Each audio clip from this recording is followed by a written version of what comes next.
Hi guys, welcome back to my channel. I'm Toriiseju and I do beauty, lifestyle and natural hair videos. So please don't forget to hit that subscribe button and also like this video. It helps this video to reach a wider audience. And yeah, let's get straight into this video. No one ever makes me feel. So in this video, I'm going to be talking about how to repair your damaged hair without cutting it off. Different steps and different ways that you can incorporate in your hair routine to help to repair any damaged hair you have without cutting it totally off. What causes your hair to get damaged? Most of the times is when you use excessive heat to your hair. You probably have heat damage, your curls are looser, or you use chemical dyes like you dyed your hair, because dyeing your hair can strip out the oils and your hair can feel more dry and can cause your hair to break out and get damaged. Another thing can be illness, whether you're suffering from a particular illness that is causing you to have hair loss, and also scalp infections can also be part of the causes to having damaged hair.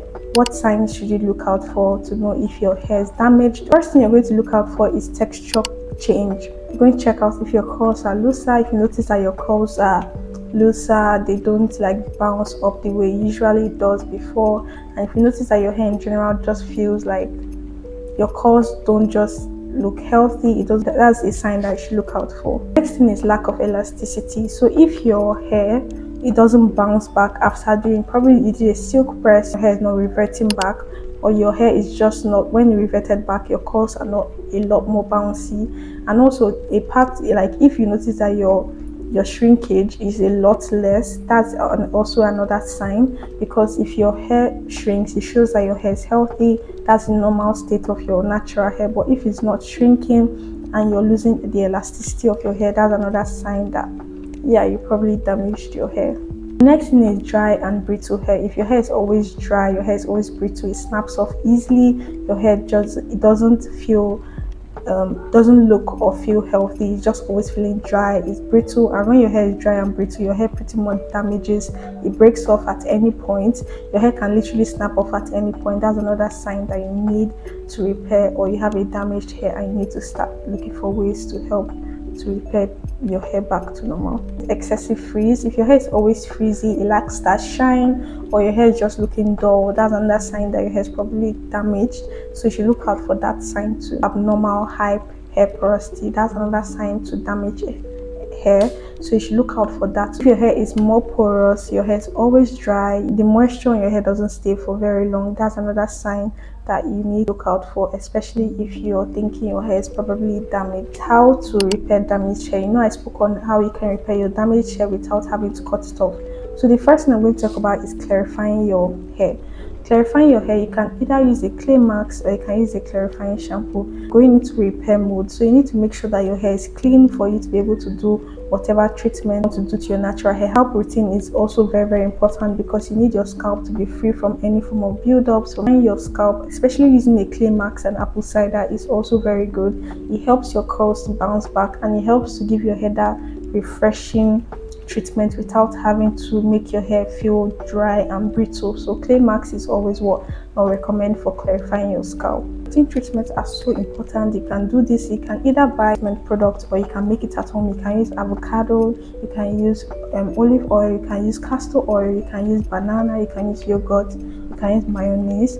What this does is that protein treatment helps to strengthen your hair, because your hair is damaged. You need to use ingredients or products that will help to give your hair back that strength. So protein treatment is always what I recommend, especially if your hair is breaking or you're seeing excessive shedding. I always recommend protein treatment because it helps your hair to get back, to revive and to repair your hair back. Hot oil treatment helps reduce the frizz on your hair and also brings back that shine to your hair. So hot oil treatment, you can do this before washing your hair.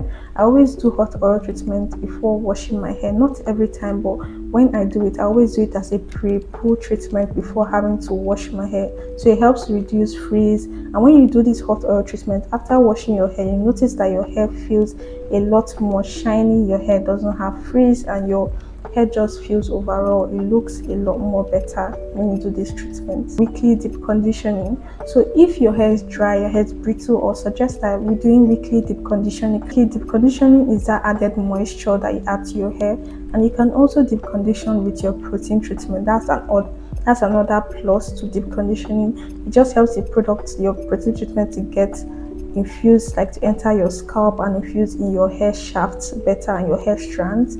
So that's why if you want to deep condition, you can deep condition with your protein treatment, or you can just use a deep conditioning hair mask, or whatever works for you. But if you have excessive hair dryness, or suggest you use honey and olive oil mask. It really helps to give your hair that moisture and revive your hair, especially if it's really dry and brittle. Like deep conditioning with honey and olive oil mask is really, or coconut oil too, if you like coconut oil. It really helps to revive your hair back and bring that moisture back into your hair. LCO method, or the LOC method. That's basically the LCO method, and the LOC method is a particular way that you lock in moisture to your hair. So after doing all this treatment, you need to have a particular method to lock in that moisture to your hair. The LCO method is basically liquid, oil, and cream. So these are the steps that you take to make sure that your moisture stays longer in your hair. Because I have high porosity hair, my hair tends to lose moisture a lot faster. So doing the LCO method, or the LOC method, helps me to lock in that moisture a lot longer on my hair, because if your hair is dry, it's going to break and going to get damaged. So doing this treatment helps me to lock in moisture and to keep moisture a lot longer in my hair. So the LCO method, LOC method, it works in either way.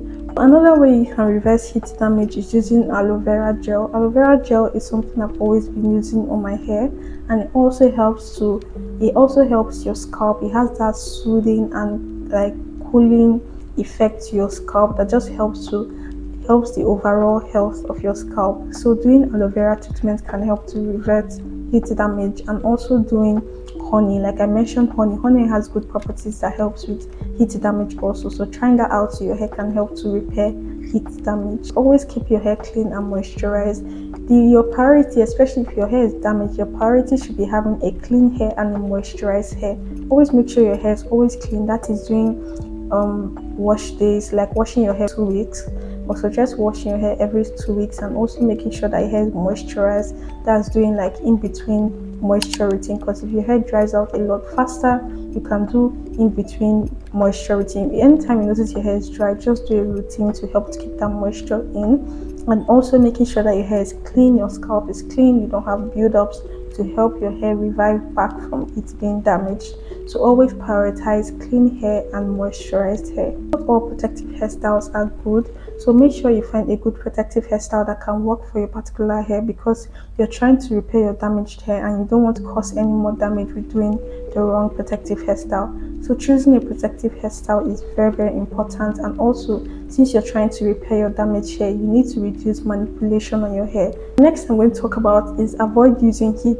Trying to repair your hair from heat damage, I suggest that you don't add more heat to your hair, because it's not going to do your hair any good. So always try and not add heat to your hair. But if you want to really use heat on your hair, invest in heat protectants so that your hair doesn't get any more damage than it already is. Finger detangling. Avoid using combs on your hair. Avoid using detangling brushes, because your hair is already fragile, and if you're not careful with all those detangling brushes, you're going to cause more damage to your hair. So always try and do finger detangling. It's a lot more easier, because you can feel the knots on your hair and like how to properly take down those knots instead of using brushes that are probably going to snap on your hair.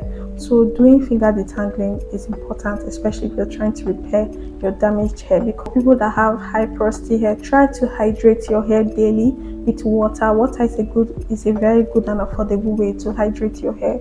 Or if you want to add conditioners, you can also add conditioners, but most times I just use water to hydrate my hair, because I have high porosity hair. My hair tends to dry a lot more faster, so I love using water to hydrate my hair. Or I can put like water in a spray bottle and add conditioner and just shake that up and just spritz that on my hair daily. It also helps to keep moisture in my hair and for me to keep my hair hydrated, because your hair thrives on moisture. So having moisturized hair is like your top priority, especially if you're trying to repair any form of damage to your hair. So the last thing I'm going to talk about is to avoid over manipulating your hair. I spoke on this when concerning protective hairstyles.